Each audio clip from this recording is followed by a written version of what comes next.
Cobrou o escanteio, a defesa tentou tirar e no rebote Dória mandou por cima do gol. O jogo começou a ter um tanto morno, depois ficou bacana, ficou divertido, legal, a partir do momento em que começaram a sair os gols. Aos 14 minutos, Alexandre Pato recebeu de Michel Bastos e chutou forte. A bola passou raspando a trave. Aos 33, Michel Bastos cobrou falta muito bem e acertou o cantinho do gol de Vladimir. 1-0 para o São Paulo. A bola bateu na frente do Vladimir, tirou, olha só, quer ver por trás? Ó, nessa caída tira o goleiro da jogada. Michel Bastos, São Paulo 1-0. E sobrou pro pau da bandeira.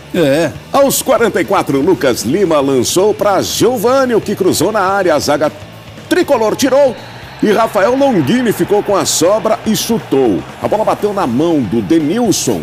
E o árbitro Thiago Duarte Peixoto marcou pênalti. Veja aí não tem o que discutir. Pênalti, mesmo com reclamação do São Paulinos, foi pênalti. Na cobrança, Ricardo Oliveira parou no Rogério Ceni, mas ficou com o rebote e marcou o gol de empate do Peixe, 1-1. O Ceni saiu quase na marca do pênalti para fazer a defesa, mas eu sou a favor do goleiro no pênalti. Só que no rebote, o Ricardo Oliveira foi mais esperto do que a zaga do São Paulo. Com apenas 1 minuto do segundo tempo, Lucas Lima lançou Ricardo Oliveira e o atacante contou com uma bela ajuda do goleiro do São Paulo para fazer o segundo. Vira do Santos no Morumbi. Foi no cantinho, aí foi Rogério. Rogério, hein? Mas Rogério depois ele se redimiu. Não deu tempo do Peixe comemorar direito e Paulo Miranda aproveitou a cobrança de escanteio para empatar novamente 2-2. Aí que eu falei que o jogo estava divertido, né? Com duas viradas, uma do Santos, outra do São Paulo, partida com alternativas.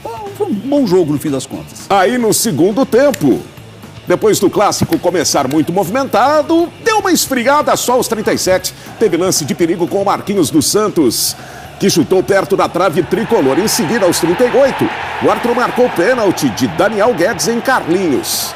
Veja de novo. Pisou no pé. O capitão Rogério Ceni foi para a cobrança. E bateu bem. E marcou mais um na carreira, 3-2 para o São Paulo. 128 gols na contagem dele e do São Paulo. E o Santos já com o Vanderlei no gol no intervalo. O Vladimir saiu, entrou o Vanderlei.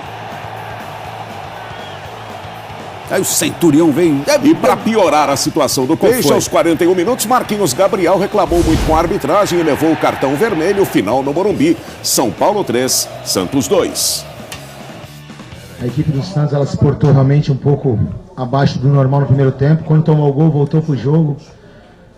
Conseguimos o gol de empate, voltamos para o intervalo. Todo mundo voltou para o jogo muito bem também no segundo tempo.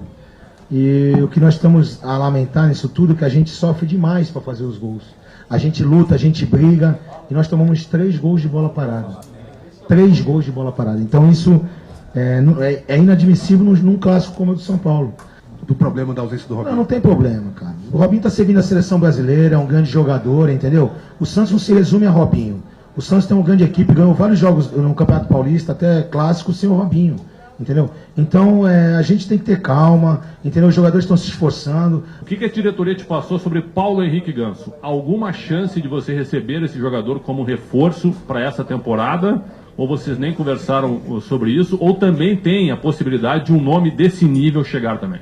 Então, Alexandre, a respeito do Paulo, eu ouvi muito pela imprensa, realmente alguma coisa aconteceu, e eu volto a dizer, conversamos assim por alto alguma coisa, a diretoria acho que se mostrou aí do São Paulo, falou que tinha que falar, acho que a coisa realmente esfriou, entendeu? Mas o Santos está ligado no mercado, não tá tranquilo não, muito pelo contrário. Precisamos pensar como jogar e procurar acrescentar quem entrar, aquilo que tem de melhor para suprir a ausência do Robinho, porque eu acho que um time como o Santos não pode depender tanto de um jogador, apesar da falta que ele nos faz. Estava preocupado no CT, na comunicação rápida do Osório, a velocidade da fala do Osório. Na preleção hoje, no intervalo, ele estava numa velocidade 1, 2, estava tranquilo ou não? O Milton falou um pouco mais, mas deu para entender o que ele quis passar para a gente, até porque ele está procurando passar uma coisa de cada vez, né? Teve algum bilhetinho ou não? Não, hoje não. Ele tá bem assim, focado para aprender o português muito rápido. Tenho certeza que em 2, 3 meses ele vai aprender. Nós também entendemos o que ele fala, então isso tem nos ajudado bastante. Campeonato difícil de ponto corrido, somar ponto, ainda mais diante de um rival, um clássico, um adversário direto. E a gente conseguiu dominar o jogo, do meu ponto de vista. Jogamos melhores, o jogo foi corrido, o jogo foi disputado, mas no final coroou quem melhor jogou, que foi o São Paulo.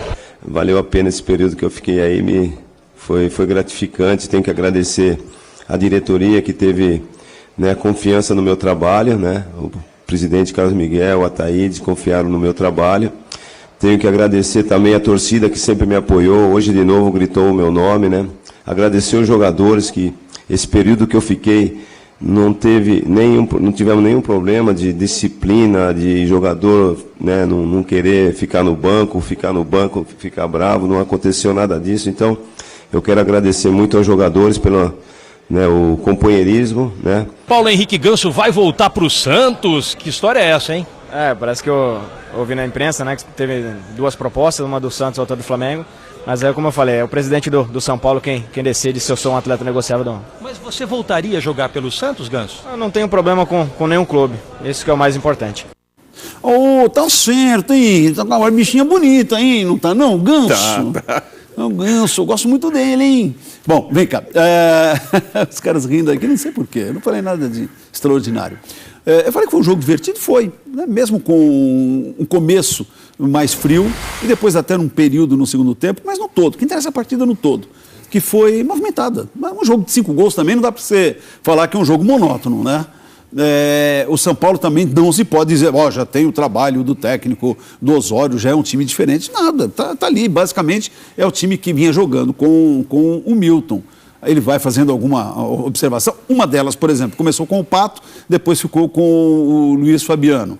Michel Bastos, de novo, continua sendo um dos jogadores mais interessantes do time. Eu quero falar esse negócio aqui de arbitragem mais uma vez. Agora foi o Thiago Peixoto. Esse negócio de distribuir cartões amarelos, o próprio Ceni no intervalo, né, no final do primeiro tempo, foi lá falar com o juiz e já deu um amarelo. Aí o Ceni falou um monte da arbitragem, com o que eu concordei em grande parte. É isso mesmo, não se pode mais nem abrir a boca agora. É um autoritarismo. Se está vivendo como...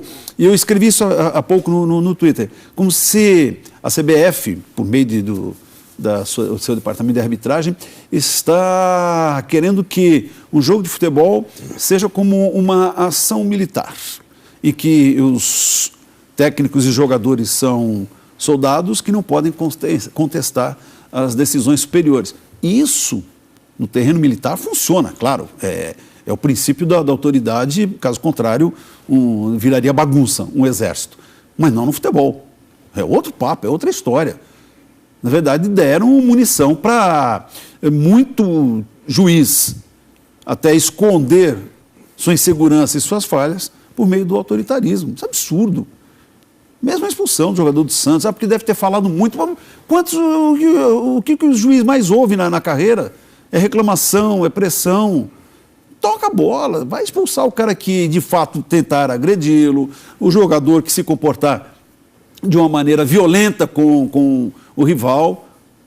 O que eu estranho é que tem muita gente que fica aplaudindo, não, é isso mesmo, porque o juiz não pode ter a sua autoridade contestada. É autoritarismo, interessante, vindo da CBF, veja só, quem diria? Bom, não é de estranhar. Voltando para o jogo. Então, uma partida em que ainda não se pode falar que tenha muito do técnico novo do São Paulo, mas está ali, um astral diferente, a expectativa. No fim, até se houvesse empate, não seria um resultado de se estranhar, pelo que as duas equipes apresentaram. E o Santos, por mais que o técnico, por mais que o Marcelo tenha dito que não, que o Robinho, o Santos não é Robinho, faz falta, faz diferença. Felizmente ou infelizmente, depende da forma como nós olharmos. Felizmente, porque ele é um bom jogador, infelizmente, porque o Santos não tem assim tantos jogadores que possam desequilibrar, como é o caso do Robinho quando está inspirado. É uma pena que ficará fora tanto tempo, assim como outros jogadores que desfalcarão equipes brasileiras, já que o campeonato segue. E o Santos tem de tomar cuidado, que é um time que está mostrando tendência a oscilar muito. É isso, amigão, é você. Em tempo, Fernando.